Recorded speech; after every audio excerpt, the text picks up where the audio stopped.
Estudo do Evangelho de Jesus, o livro de João. Estamos no capítulo 5 de João.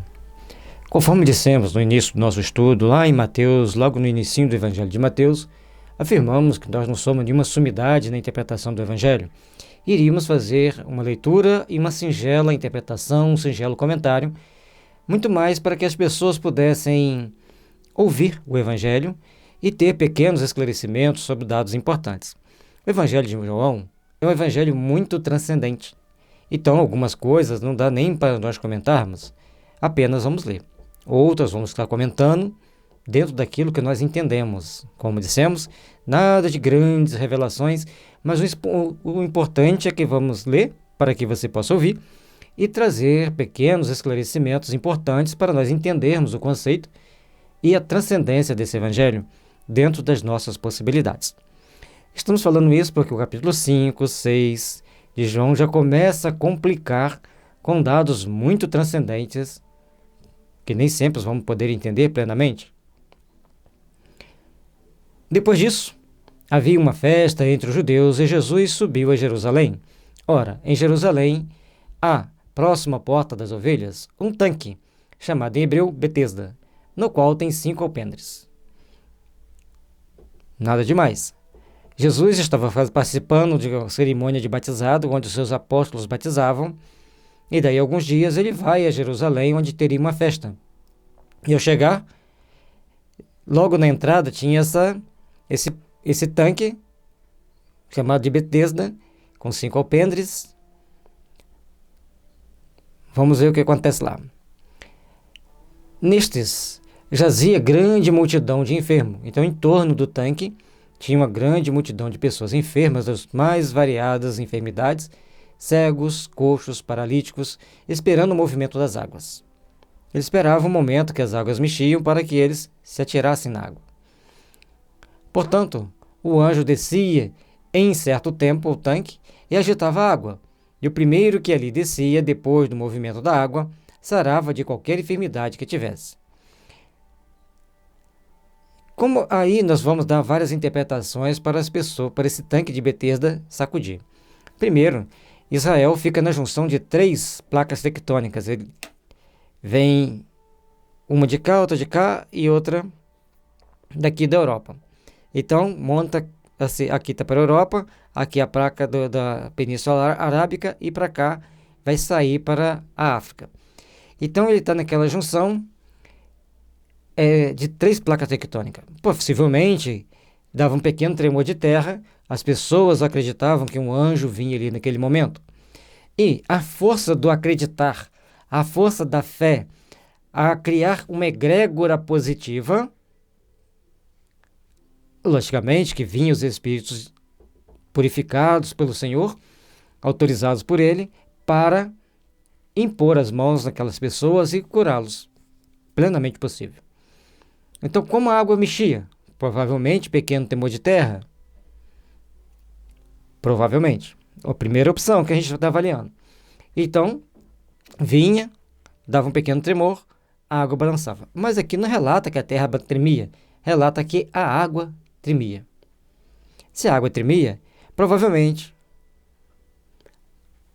todas aquelas pessoas ali reunidas, orando com muita fé, produzia-se o fenômeno do efeito físico, que era muito comum naquelas épocas, e sacudia a água, e quem entrasse primeiro, sorvia aquele fluido vivificante e curava-se. De todas as formas, não tira a grandeza de Deus, porque tudo é dado nesse mundo por Deus.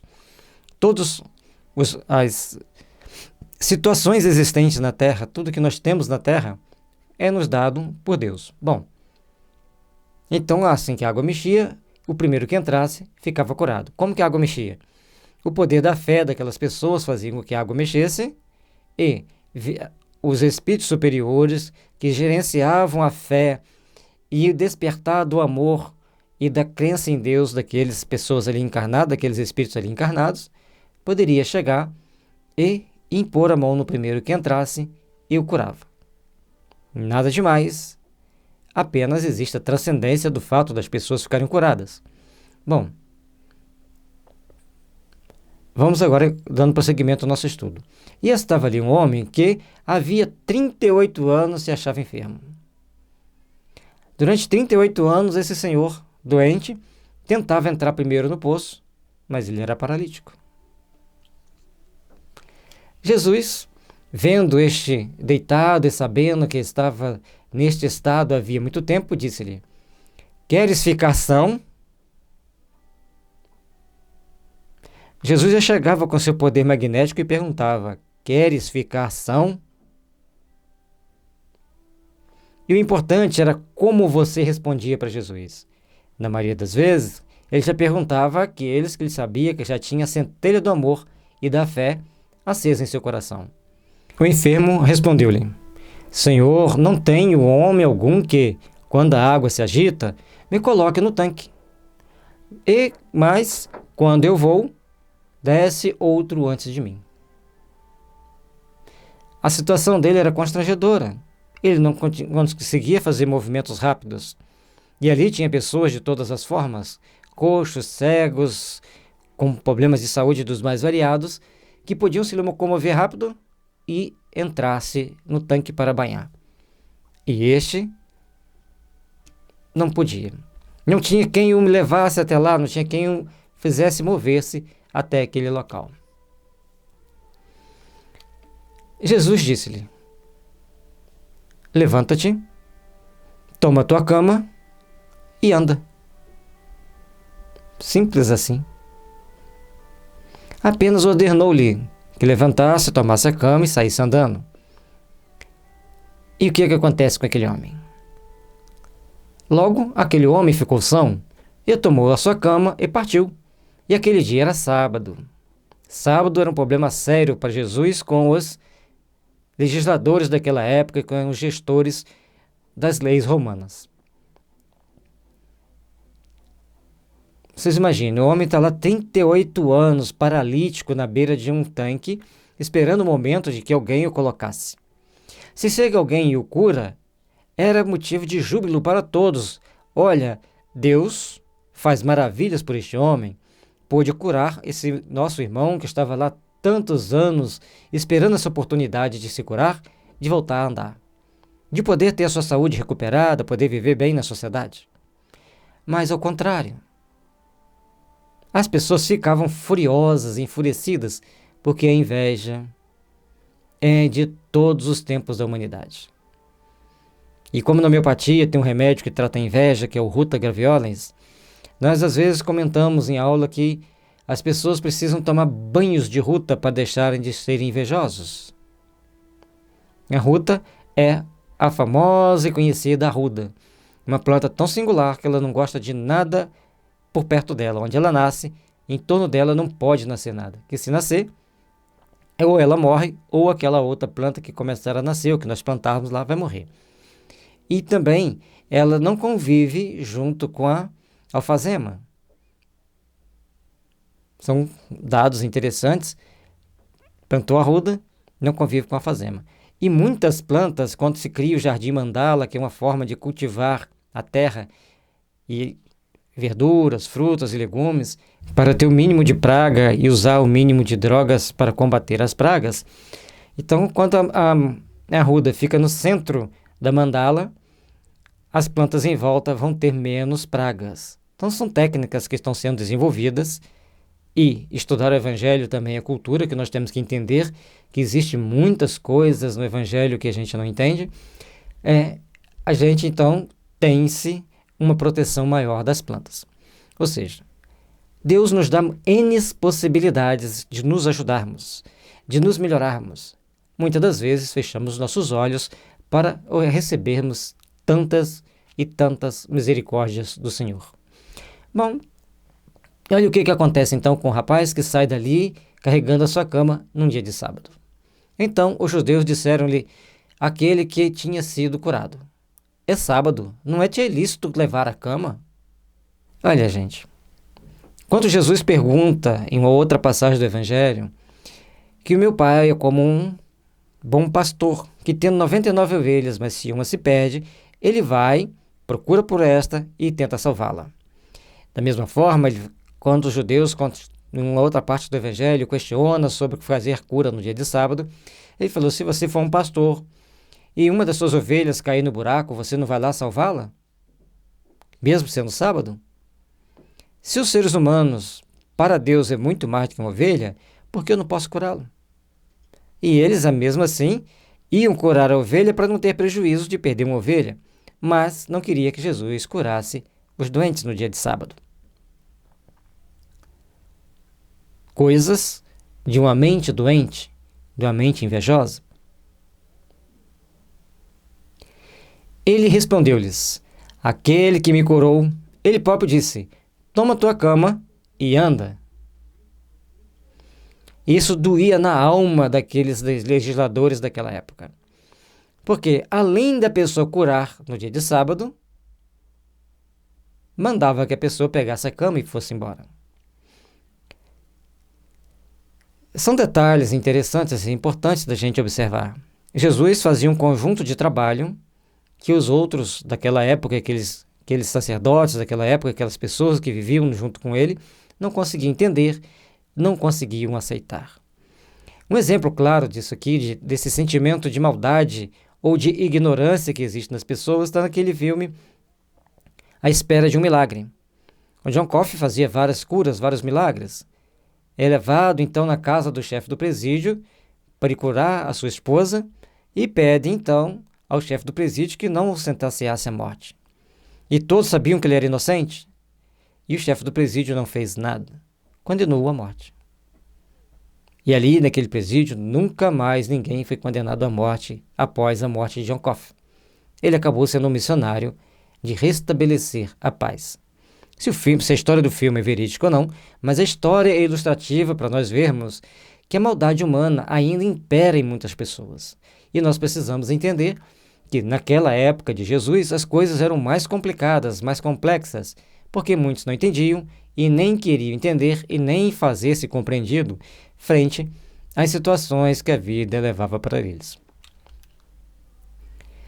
A pessoa carregando a cama era motivo de tanto problema que era maior problema, no meu ponto de vista, do que ele carregar a cama no dia de sábado. A polêmica que eles criavam trazia balbúrdias e complicações muito maiores. Perguntaram-lhe, pois: quem é o homem que te disse, toma tua cama e anda? Lógico que eles tinham ideia de que era Jesus. Lógico que eles imaginavam que era Jesus, mas eles queriam a confirmação, que alguém falasse. E o que fora curado não sabia quem era, porque Jesus se havia retirado em razão de, naquele lugar, haver grande multidão. Interessante que Jesus não chegou lá e curou todo mundo. Todos estão curados. Ele não disse isso. Ele apenas curou um dos que estavam lá. Depois, Jesus encontrou-o no templo e disse-lhe. Ele saiu, levou sua cama para casa, deve ter contado para todos os seus familiares, volta para o templo, agradecer a Deus, fazer suas orações, participar ali. Ele encontra com Jesus. E Jesus olha nos seus olhos e diz: eis que já estás são, não peques mais, para que te não suceda alguma coisa pior. Ser curado por Jesus, ser transformado por Jesus, mesmo que seja apenas numa parte física, nós teremos que ter, a partir daquele momento, discernimento para não nos acontecer coisa pior. Da mesma forma, à medida que vamos entendendo o Evangelho, nossa mente vai adquirindo energias mais transcendentes, mais complexas, e aí nós temos que ter muito cuidado para não macularmos a nossa consciência, não nos ferirmos, não nos prejudicar, porque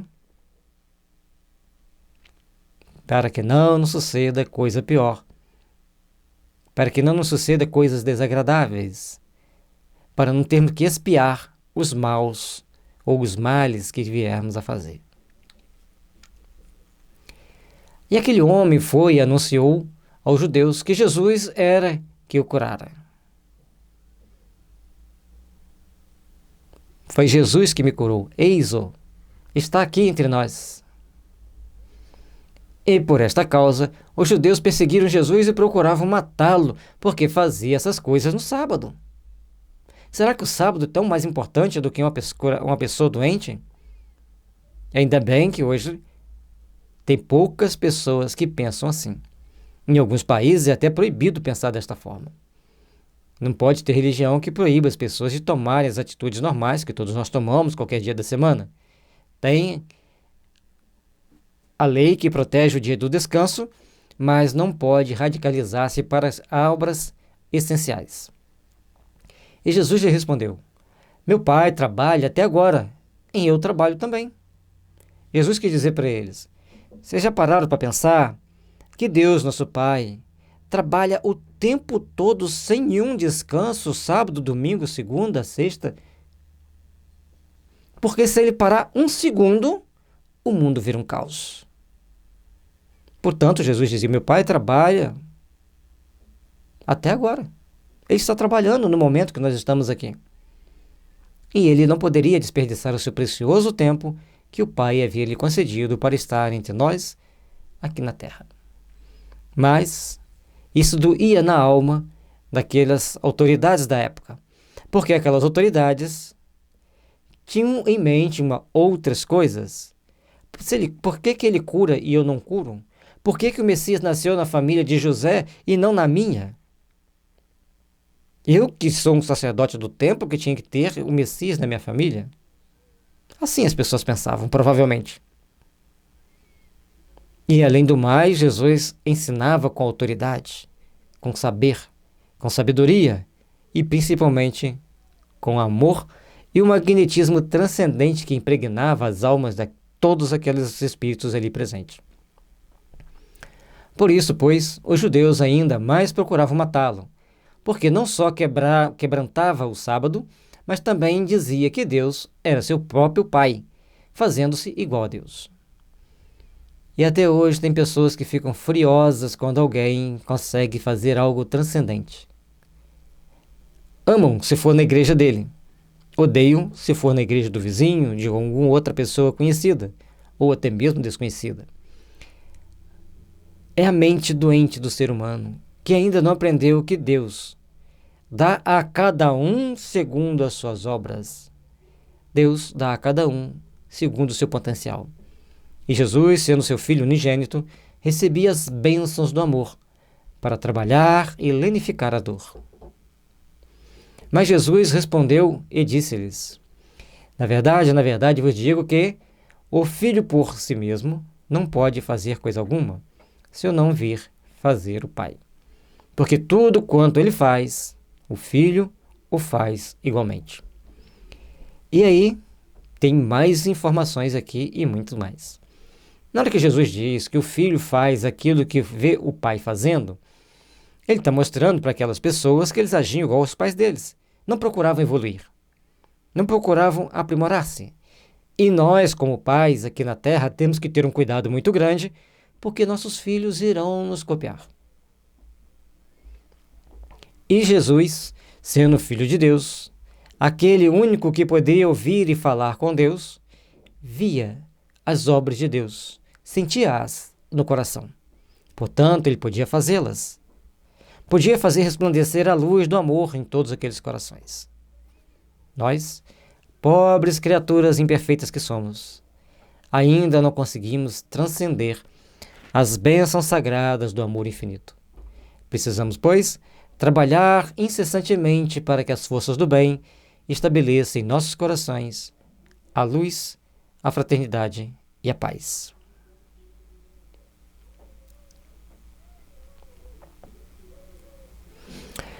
Porque o Pai ama o Filho e mostra-lhe tudo o que faz. Ele lhe mostrará maiores obras do que estas, para que vos maravilheis. E aí, olha que coisa interessante. Se o Pai ama o Filho, ele mostra como ele trabalha. E o Filho vai fazer aquelas obras mais aperfeiçoadas. Portanto, eles iriam ainda se maravilhar muito com as obras de Jesus, porque o Pai o ensinara a fazer. Da mesma forma, nós temos que ter cuidado naquilo como nós educamos nossos filhos, como nós os instruímos, para que assim podermos levar aqueles corações a paz, o amor e a fraternidade. Levar aqueles corações o conhecimento que temos, o aprimoramento do nosso saber, para que todos possam empreender a fortalecimento íntimo para crescerem e aperfeiçoarem para Deus. Pois assim como o Pai ressuscita os mortos e os vivifica, também assim o Filho vivifica aqueles que quer. Aqueles que quer. Aqueles que ele consegue ler na mente a possibilidade de transformá-los, pelo menos momentaneamente, para que os séculos os conduza a um patamar de consciência superior, a agirem com mais amor, com mais responsabilidade nas missões que lhes serão confiadas no futuro. Porque todos aqueles que conviveram com Jesus, que participaram da sua vida ali naqueles dias, só reencarnam em missão. Missão de paz, de amor e de esclarecimento espiritual para a humanidade. Compreendendo a transcendência de todos os fatos, compreendendo que Jesus veio para nos dar vida, para curar nossas almas das mazelas seculares, para transformar nossas maldades para uma iniquidade, para que agora sejamos os vencedores dessa iniquidade que ainda carregamos conosco, que é melhor do que a maldade. Anteriormente, agíamos de forma extremamente animalizada com aqueles que pensassem diferente de nós, como as autoridades hebraicas daquela época com relação a Jesus. Por isso, hoje, nós já toleramos as pessoas de alguma forma. Às vezes falamos mal pelos cantos, às vezes fazemos xistes, mas não tomamos a atitude deliberada de matá-las. Portanto, já melhoramos muito.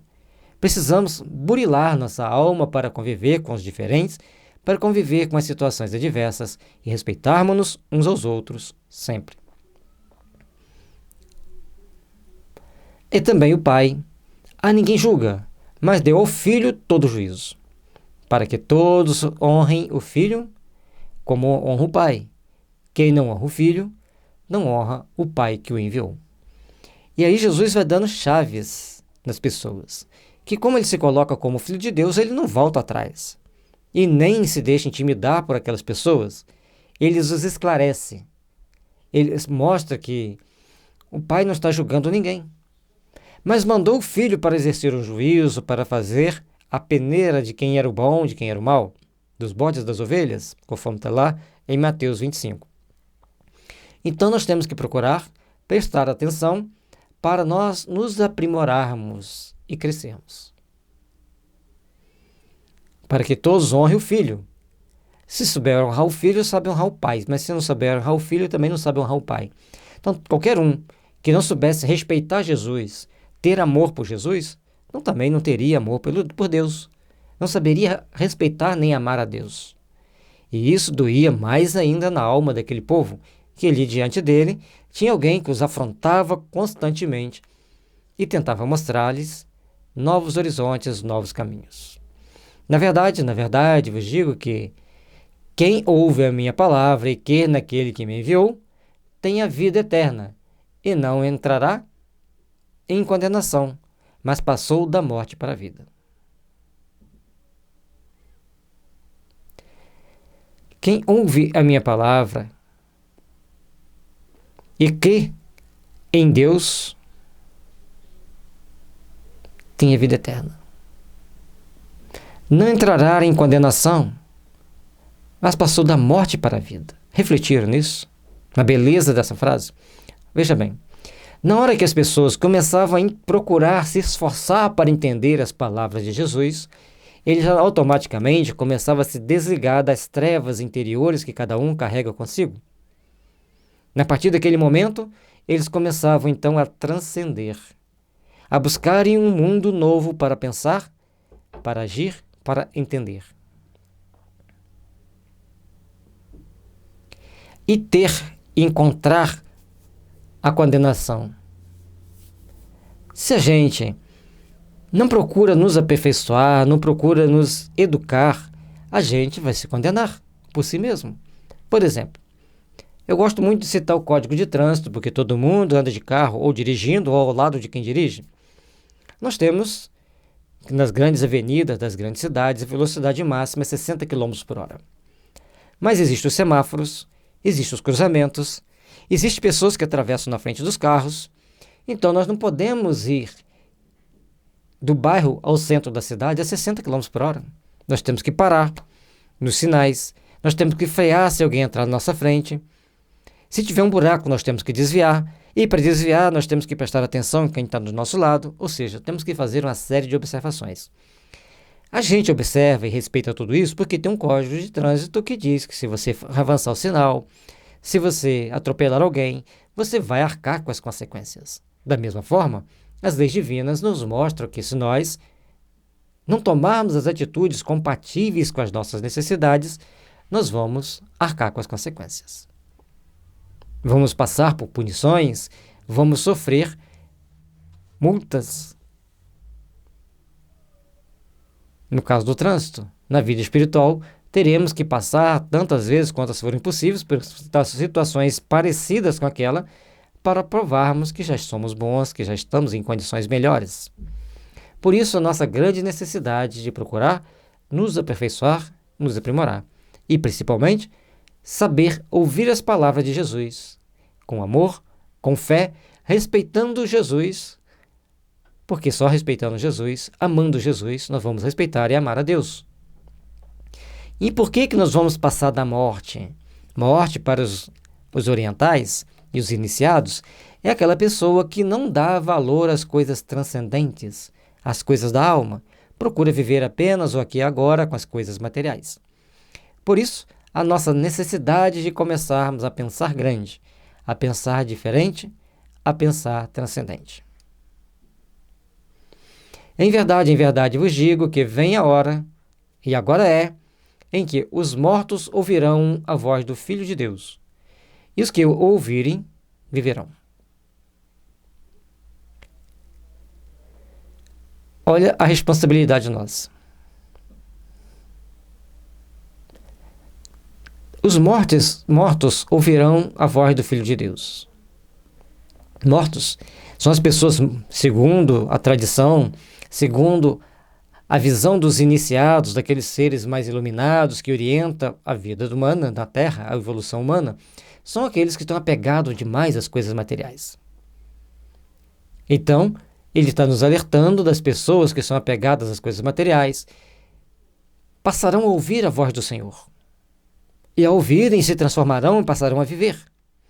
Mas aqueles que, dizendo seguir as palavras de Deus, seguir os ensinamentos dos antepassados, não respeitam e não procuram entender a palavra de Jesus, estarão em situação complicada, tendo que passar por reencarnações sucessivas de expiação e prova para tomarem consciência e aperfeiçoarem-se e aprenderem.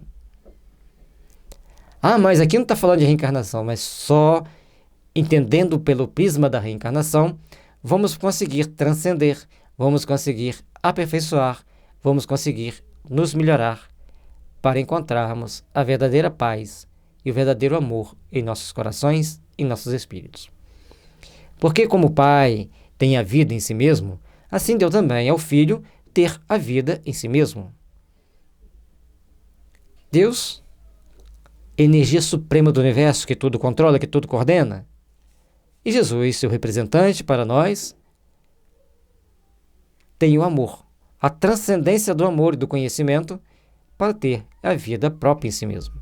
Por isso, como ele tinha uma vida esplendorosa em si, ele conseguiria espargir da sua energia vital por aqueles que estavam ao seu redor, curando-os, restituindo seus órgãos e seus movimentos. Mas eu não acredito nos milagres de Jesus porque são transformações muito grandes, muito profundas. Tudo bem. Recentemente nós tivemos na Índia um senhor chamado Saitya Sai Baba. Aliás, Saitya Sai Baba era uma autodenominação que ele se deu como o mestre do amor. E aí, esse mestre do amor curava, transformava, levava as pessoas a passarem por grandes modificações, por grandes transformações, mostrando que cada um de nós tem em si a luz que transforma, a luz que regenera, a luz que eleva. E com isso, nós iríamos nos transformando para a iluminação íntima, para a transcendência do amor, que tudo revivifica, que tudo revigora. Eu dei-lhe o poder de exercer o juízo, porque é o Filho do Homem. E naquele momento, por que Jesus dizia que Deus tinha lhe dado o juízo? Porque ele podia curar A e não curar B, curar C e não curar D. Ou seja, ele escolhia, ou melhor, ele via quem ele poderia curar, quem ele poderia transformar a vida daquele de sofrimento para um momento de paz, para que essas pessoas pudessem caminhar mais livremente, fortalecendo em seu íntimo a fé que iria fazer com que eles trabalhassem essa fé, este amor, em encarnações futuras, como grandes trabalhadores do Cristo. Que todos nós vamos passando por situações de autotransformação ao longo do nosso tempo, para que lá na frente sejamos realmente bons. Você acha que se você era bonzinho conforme é nesta vida em outras vidas? Claro que não. Se você fosse bonzinho como é nesta vida, você estaria aqui numa missão bem mais transcendente. Não é para você desanimar, é para continuar se aperfeiçoando para receber as bênçãos maiores lá na frente. A quem muito foi dado, muito será cobrado. Não vos maravilheis disso, porque vem a hora em que todos os que estão nos sepulcros ouvirão a sua voz. A voz de Jesus, a voz do Filho do Homem. Porque muitos espíritos encontravam-se adormecidos em seus sepulcros, presos aos restos mortais, já comidos pelo tempo, esperando que viesse a trombeta dos anjos. Naquele momento que Jesus, a gente vai ver na passagem da crucificação de Jesus, já vimos em Mateus, vamos ver agora em João, muitos daqueles espíritos saem dos seus túmulos e começam a caminhar perante a população, perante aqueles que estavam em Jerusalém.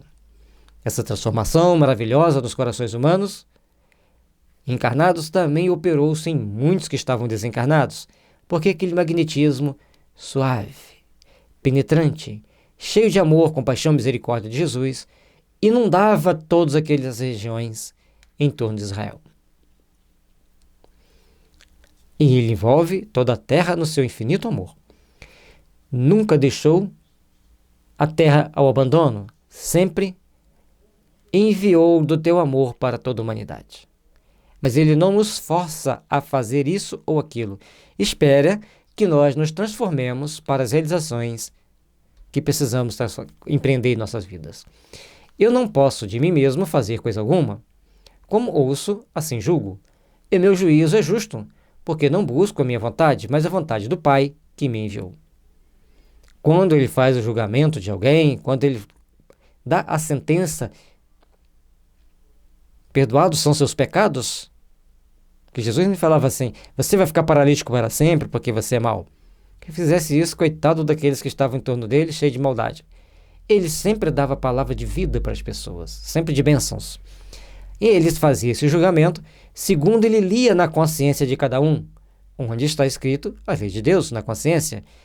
E na nossa consciência tem todos os dados bons e ruins que praticamos ao longo das nossas existências. E naquele momento que Jesus a lia, ele oferecia a cada um segundo a sua necessidade. Se eu testifico de mim mesmo, o meu testemunho não é verdadeiro. Então, se ele simplesmente dissesse que ele era o tal, o poderoso Senhor, mas se ele não mostrasse a contraparte divina, não tinha verdade nenhuma, era apenas uma falácia. Mas ele mostrava. Há outro que testifica de mim. E sei que o testemunho que ele dá de mim é verdadeiro.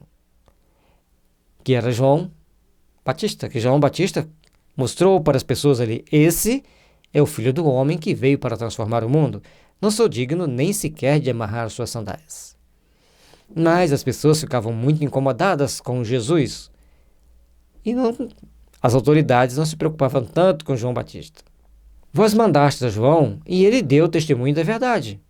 Quando os escribas, fariseus e sacerdotes e príncipes mandavam emissários até João Batista para questioná-lo sobre quem era o Messias, se ele era o Messias, João Batista era o Messias ou não, João Batista sempre dizia que ele já estava entre as pessoas, que ele era aquele que veio alumiar o mundo, veio trazer a luz, o amor e a fraternidade, e poucos compreendiam essa missão divina de Jesus.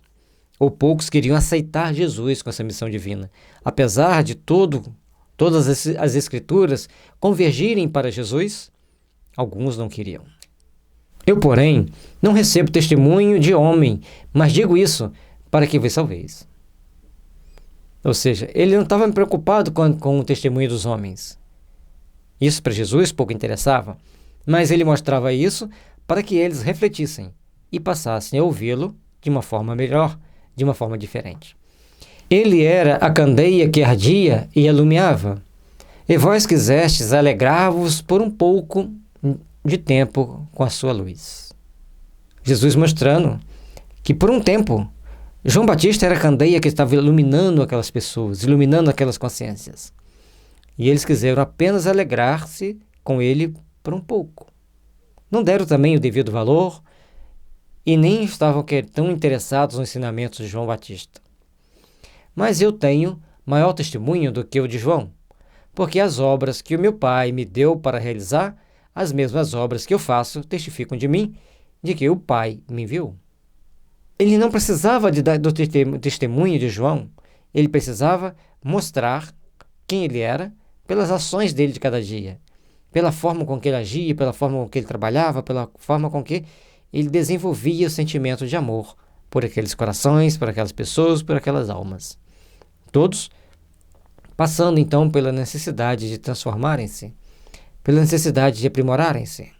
E ele, ao mostrar que ele fazia, por isso quando João pergunta se ele era mesmo o Messias ou se precisava de esperar outro, Jesus responde: diga que os coxos andam, os cegos voltam a ver e os leprosos são limpos. E o Pai que me enviou, ele mesmo testificou de mim. Vós nunca ouvistes a sua voz, nem vistes o teu parecer. E a sua palavra não permanece em vós, porque naquele que me enviou não credes vós. Eles não criam em Deus com a pureza que Jesus trazia para nós. Acreditavam num Deus, sim, um Deus único, num Deus que gerenciava o país deles, mas o país deles. Jesus trazia o Deus do mundo, do universo.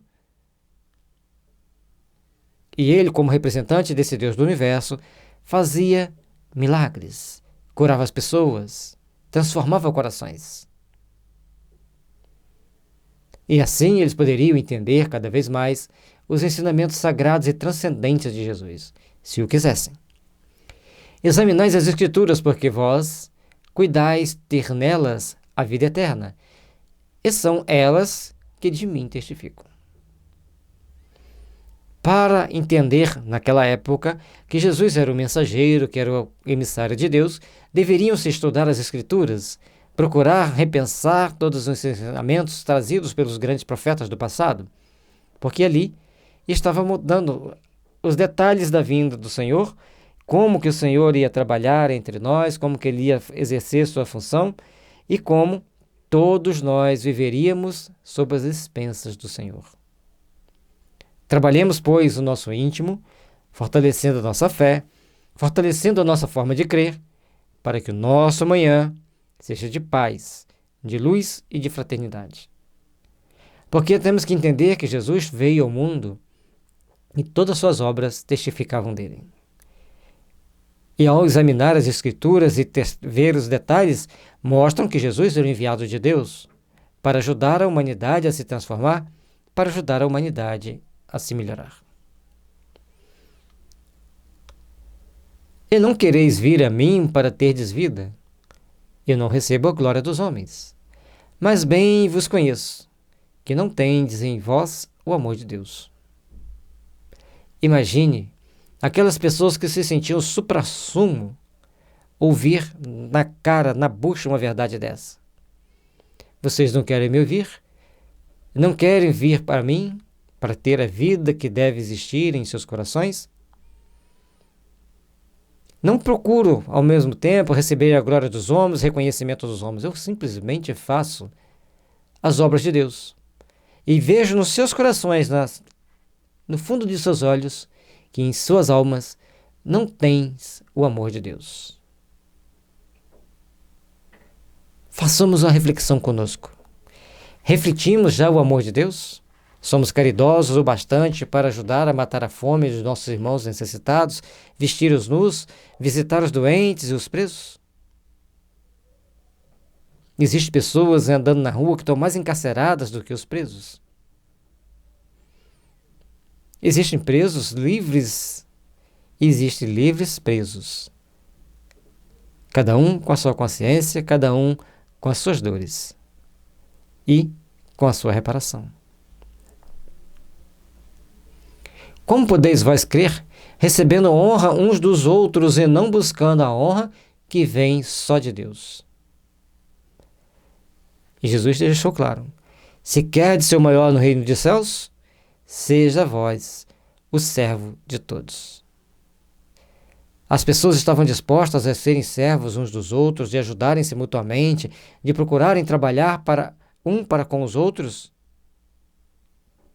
Certamente que todos queriam receber as bênçãos de Deus, como até hoje queremos, mas pouquíssimos de nós estamos dispostos a suar a camisa para fazermos a obra do Senhor entre os homens, para nos melhorarmos e ascendermos aos céus. Não cuideis que eu vos hei de acusar para com o Pai. Há um que vos acusa, Moisés, em que vós esperais. Porque na própria lei de Moisés, que eles diziam seguir, eles não observavam a grandeza que tinha da espiritualidade em várias partes da lei de Moisés.